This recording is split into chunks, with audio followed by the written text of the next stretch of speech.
নমস্কাৰ কেন্দ্ৰীয় বিদ্যালয়ৰ কাৰুকাৰ্যত স্তম্ভিত অভিভাৱক অভিভাৱিকা প্ৰশ্নকাকত আৰু বিজ্ঞাপনৰ লিফলেটৰ মাজত পাৰ্থক্য নোহোৱা কৰি পেলালে বিদ্যালয় কৰ্তৃপক্ষই এই প্ৰশ্নকাকতখনলৈ চাওক প্ৰথম প্ৰশ্ন হুণ্ডাই চেন্ট্ৰো গাড়ীখনৰ দাম কিমান দ্বিতীয় প্ৰশ্ন চেন্ট্ৰো আৰু এলাইট i20ৰ তুলনা কৰক আৰু কোনখন গাড়ী দামী আৰু কিমান দামী তৃতীয় প্ৰশ্ন যদি এটা পৰিয়ালৰ বাজেট 8 লাখ টকা তেতিয়া কোনখন হুণ্ডাই গাড়ী তেওঁলোকে ক্ৰয় কৰিব পাৰিব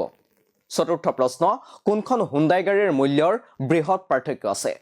পঞ্চম প্ৰশ্ন এক্স শ্বৰুম প্ৰাইচ মানে কি প্ৰশ্নকেইটা দেখিলে এতিয়া চাওক প্ৰশ্নকেইটাৰ ওপৰত থকা হুণ্ডাই গাড়ীৰ ফটো সম্বলিত দাম আৰু মডেল নাম থকা অংশটো আপুনি জানি আচৰিত হ'ব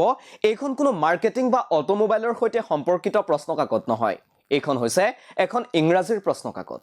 আৰু প্ৰশ্নকাকতখন প্ৰস্তুত কৰা হৈছে ষষ্ঠ শ্ৰেণীৰ ছাত্ৰ-ছাত্ৰীৰ বাবে খানাপাৰাস্থিত পিএম শ্ৰী কেন্দ্ৰীয় বিদ্যালয়ৰ ষষ্ঠ শ্ৰেণীৰ ছাত্ৰ-ছাত্ৰীৰ বাবে প্ৰস্তুত কৰা দ্বিতীয় পিৰিয়ডিক টেষ্টৰ এই প্ৰশ্নকাকত এতিয়া সামাজিক মাধ্যমত ভাইৰেল হৈ পৰিছে উল্লেখ্য যে ইংৰাজী প্ৰশ্নকাকতৰ ৰিডিং সেকশনত এই প্ৰশ্নবোৰ অন্তৰ্ভুক্ত কৰা হৈছে কিন্তু সাধাৰণতে এই শিতানত ছাত্ৰ-ছাত্ৰীক এটা পেৰাগ্ৰাফ প্ৰদান কৰা হয় আৰু সেই পেৰাগ্ৰাফটোৰ ওপৰতেই প্ৰশ্ন সোধা হয় ছাত্ৰ-ছাত্ৰীয়ে পেৰাগ্ৰাফটো পঢ়ি বুজি লৈ তাৰ ভিত্তিত প্ৰশ্নৰ উত্তৰ দিব লাগে কিন্তু খানাপাৰাৰ পিএম শ্ৰী কেন্দ্ৰীয় বিদ্যালয়ে যি আৰ্হি দাঙি ধৰিলে তাক লৈ এতিয়া সৃষ্টি হৈছে বিতৰ্কৰ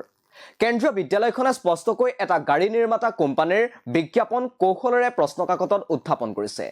যাৰ বাবে প্ৰশ্ন উত্থাপন হৈছে যে গাড়ী নিৰ্মাতা কোম্পানীৰ পৰা কেন্দ্ৰীয় বিদ্যালয়ে প্ৰশ্নকাকতত বিজ্ঞাপন প্ৰকাশ কৰিবলৈ টকা সংগ্ৰহ কৰিছে নেকি কাৰণ প্ৰশ্নকাকতৰ যোগেদি ছাত্ৰ-ছাত্ৰীৰ মনত গাড়ী ক্ৰয় কৰাৰ চিন্তা সুমুৱাই দিয়া হৈছে কিয়নো ষষ্ঠ শ্ৰেণীত পঢ়ি থকা ছাত্ৰ-ছাত্ৰীৰ গাড়ী কিনিব পৰাকৈ আৰ্থিকভাৱে সক্ষম নহয় সেয়ে ছাত্ৰ-ছাত্ৰীয়ে এই ব্ৰেণ্ডৰ গাড়ী কিনিবলৈ তেওঁলোকৰ অভিভাৱক অভিভাৱিকাক জেদ ধৰিব পাৰে ষষ্ঠ শ্ৰেণীত পঢ়ি থকা ছাত্ৰ-ছাত্ৰীৰ মনত যদি এনে এটা নিৰ্দিষ্ট ব্ৰেণ্ডৰ ছাপ সুমুৱাই দিয়া হয় তেতিয়া এই বয়সৰ ছাত্ৰ-ছাত্ৰীয়ে তাকেই ভাল বুলি গণ্য কৰে আৰু সেই বস্তু পাবলৈ তেওঁলোকে অভিভাৱকৰ ওচৰত জেদ কৰে এনেকৈ বিদ্যালয়ৰ ছাত্ৰ-ছাত্ৰীক কৰ্তৃপক্ষই হুণ্ডাই গাড়ীৰ সেলছমেনলৈ পৰ্যবেক্ষিত কৰিলে কিন্তু প্ৰশ্নকাকতত এনেকৈ গাড়ীৰ বিজ্ঞাপন প্ৰকাশ কৰিব পাৰিনে এই সন্দৰ্ভত শিক্ষা বিভাগে বিদ্যালয়খনক জবাবদিহি কৰিবনে লক্ষণীয় হ'ব পৰৱৰ্তী সময়তে আপোনালোকে চাই আছিল দি ক্ৰছ কাৰেণ্ট আৰু ইয়াৰ লগে লগে ষ্টুডিঅ'ৰ মজিয়াৰ পৰা মই অৰিন্দম বুঢ়াগোহাঁই বিদায় লৈছোঁ ধন্যবাদ